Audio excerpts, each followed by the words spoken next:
vamos a encontrar a continuación una representación mediante una serie de potencias de la función coseno de x. Para ello haremos uso de una serie de Maclaurin tal como lo hicimos con e a la x y seno de x en videos anteriores. Recordemos que si tenemos la fórmula de las series de Taylor y hacemos a igual a 0 para tener una serie de Maclaurin, entonces se obtiene esta expansión que es la que vamos a utilizar para hallar nuestra serie. Luego de hallar dicha serie vamos a mostrar que esta converge a nuestra función coseno de x en el intervalo de convergencia a la misma, como ya hemos mostrado en el pasado. Comencemos entonces por llenar esta tabla que nos va a permitir resumir el trabajo de derivación y evaluación necesario para hallar la serie utilizando esta expansión. Lo primero que debemos hacer es evaluar la función en cero y luego vamos a evaluar a cada una de las derivadas en cero. Como esta es una serie infinita, no podemos encontrar todas esas derivadas y evaluarlas en cero. Lo que vamos a hacer es tomar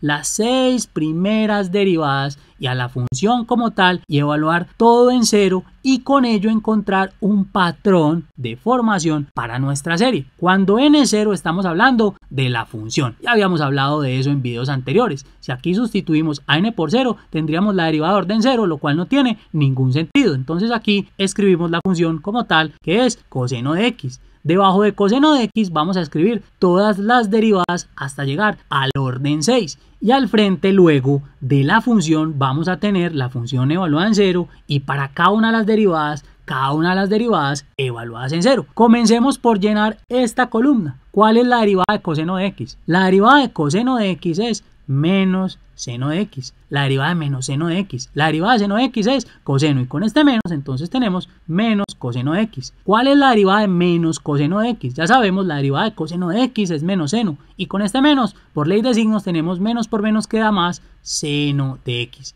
La derivada de seno de x es coseno de x. La derivada de coseno de x, ya sabemos, menos seno de x, y la derivada de menos seno de x es menos coseno de x. La derivada de seno es coseno y con este menos nos queda menos coseno. Ahora sí evaluemos. Coseno de 0. Coseno de 0 es 1. Menos seno de 0. Seno de 0 es 0 y con este menos también nos da 0 porque es como si tuviésemos aquí un menos 1. Menos 1 por 0 da 0. Menos coseno de 0. Coseno de 0 es 1 y con este menos nos queda menos 1. Luego tenemos seno de 0. Seno de 0 es 0.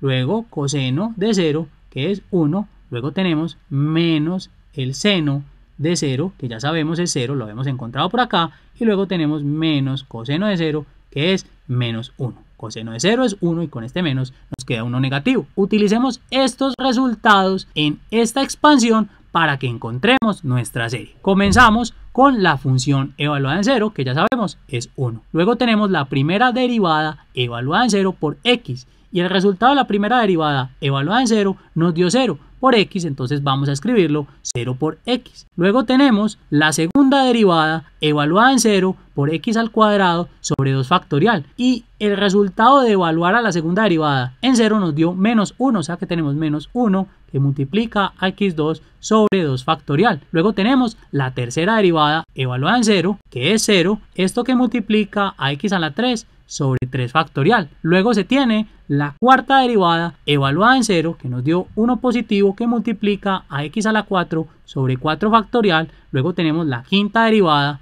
evaluada en 0 que multiplica a x a la 5 sobre 5 factorial. Y finalmente tenemos la sexta derivada evaluada en 0, esto que multiplica a x a la 6 sobre 6 factorial. Lo que tengamos multiplicado por 0 se hace 0. Entonces aquí tenemos 0.